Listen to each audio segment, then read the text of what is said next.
Misalnya awalnya kan dengan bantal guling atau apa.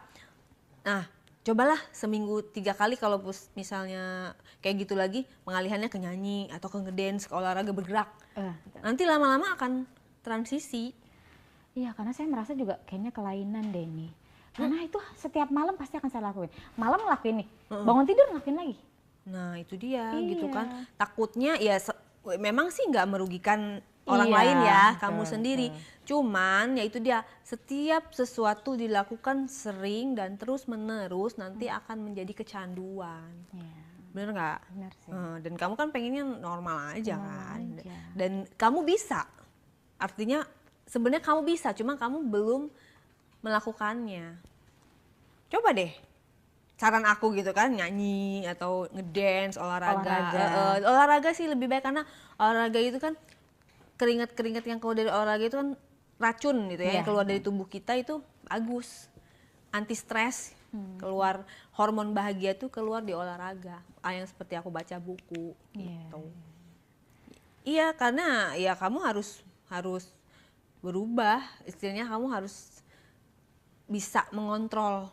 Iya. Gitu. Iya, takutnya nanti tambah parah loh. Takutnya. Saya kan sebenarnya kelemahannya kayak di belakang. Kalau di dalam lift aja ada orang di belakang, itu saya langsung gitu. Saya gampang banget pengen gitu, saya nggak tahu kenapa. Ya Allah, saya capek sebenarnya, kayak saya akuin tuh capek deh gitu sebenarnya. Coba kamu berolahraga. Olahraga deh bener. Kayak pantat saya kesentuh dikit aja, jadi bingung. Saya harus gimana? Ya ampun, itu kamu dari kayak gitu dari umur berapa tuh kamu ngerasa kayak gitu? Dari mungkin pas yang kekosongan almarhum meninggal kan itu saya kosong lama ya. Jadi hawa kayak pengennya tuh mau terus. Jadi kayak ada rasa kayak apa tuh namanya, ketertinggalan gitu ya, kayak udah lama kosong gitu. Sekali di gitu. Jadi ya gitu terus. Khawatir banget sih. Iya, kalau saran aku sih di olahraga sih bisa mengalihkan, juga bisa hormon itu bisa menekan, tapi positif gitu, daripada lari ke yang kegiatan lain yang enggak jelas. Olahraga itu kan murah, meriah, ya kan, bisa dilakukan di rumah. Apalagi lari gratis, tinggal pelan-pelan lari kayak gitu-gitu. Iya sih. Kalian sekarang usia berapa? 40. Sekarang 40? 40. Oh, tapi nggak kelihatan loh. Masih awet-awet muda gitu. Nah, apa nih yang sekarang kamu, kan sekarang kamu udah kayak stop ya untuk kayak jadi istri kedua, ketiga gitu kan. Apa yang mau kamu lakukan di tahun inilah? Sebenarnya sih kalau tahun ini saya nggak dapet suami, saya mau TKW aja dah, saya udah capek. Apa? TKW? Saya udah kayak pengen keluar negeri. Anak-anak kamu gimana? Iya, sebenarnya sih kasihan itu, tapi saya kayak nabung cari duit buat anak-anak saya deh gitu. Emang di Indonesia nggak bisa cari duit? Bisa sih sebenarnya.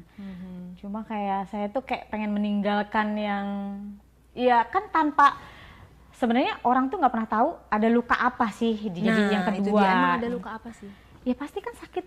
Kan kita kalau diomelin itu kan pasti sakit. Terus kan jangan orang bilang ketika, wah jadi yang kedua mah disayang, terus enak, ngambil suami orang, segala macam. Padahal rasa cemburu pasti ada ketika dia sama istrinya. Tapi kan kita harus menahan karena kita nggak berhak.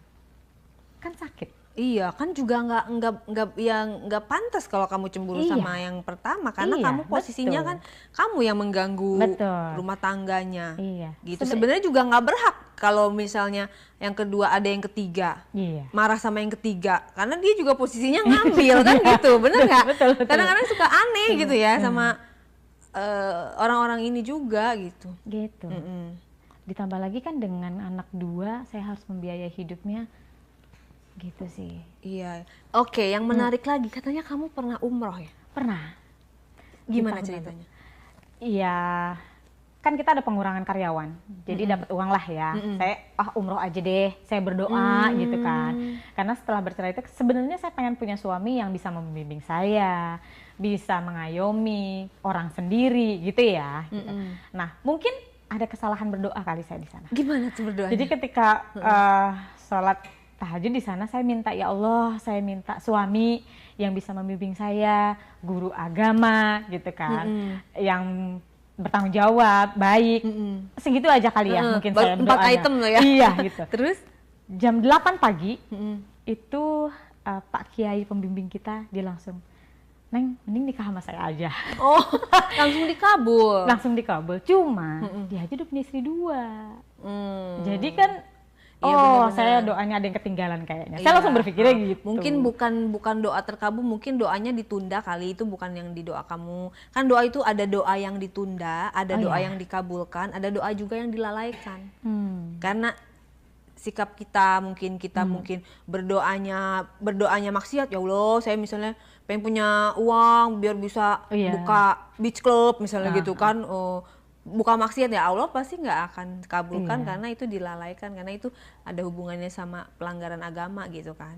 Tapi kalau misalnya ada juga doa yang belum dikabulkan ditunda.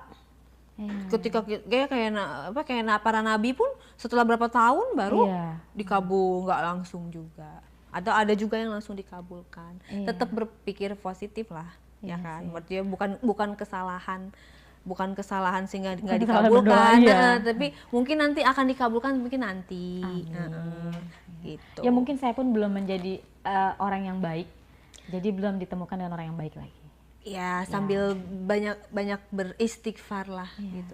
Kiainya by the way masih ngejar-ngejar kamu nggak? Terakhir tahun lalu lah masih ngejar. Kamunya nggak mau dengan alasan? Dengan alasan karena kan tokoh agama, guru. Kamu harus pakai hijab kan berarti? Kalau itu saya ya hijab ya udahlah, itu suatu kewajiban. Cuma menurut saya kalau orang brengsek yang ngomong mungkin saya masih bisa terima. Tapi kalau seorang panutan agama terus dia bilang yang ketika saya sakit mau dipeluk gitu, saya jadi risih.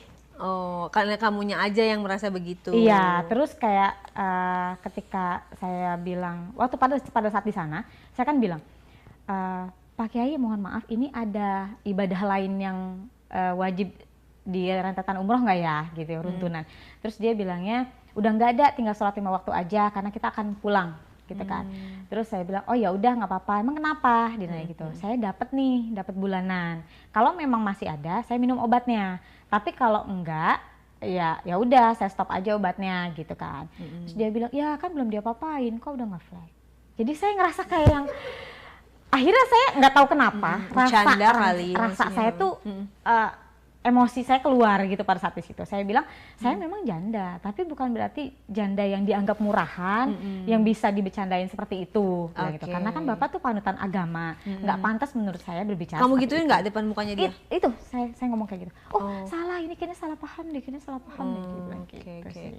Cuma jadi sih masalah kayak bukan menurut aku itu bukan karena kiai atau apa, karena pribadinya dia aja. Iya, maksudnya bukan karakter mannersnya, gitu. Kalau dengan kekiaiannya dia mungkin agamanya dia nggak ada masalah, tapi baik lagi ke pribadinya dia kayaknya gitu.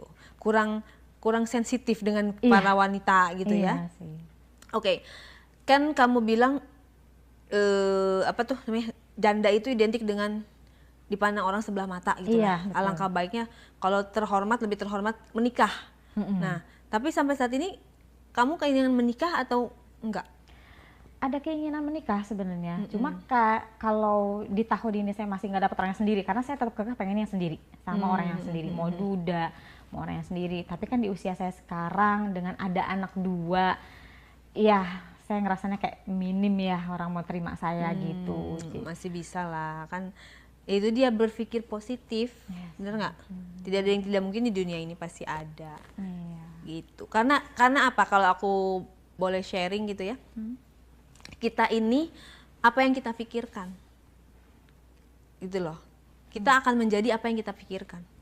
Kalau kamu pikir oke, aku akan dapat jodoh yang single, yang ini aku pasti dapat dan aku akan dapat, pasti kamu dapat. Tapi kalau kamunya sendiri merasa pesimis, ya percuma berdoa, kamunya aja nggak yakin dengan doa kamu, ya nggak? Iya sih. Kayak ada orang yang berdoa, ya Allah berikanlah aku kesehatan, bla bla bla bla bla bla bla, abis sholat pas bangun, aduh sakit. Dia juga pasti gak yakin sama kesehatan yang Allah berikan. Yakinlah bahwa kamu tuh bisa. Artinya terlepas dari masa lalu yang kamu alami, itu kan apa namanya, just masa lalu gitu loh. Maksudnya yang terpenting kan masa depan, masa sekarang dan masa depan. Iya, semoga ada yang mau nerima.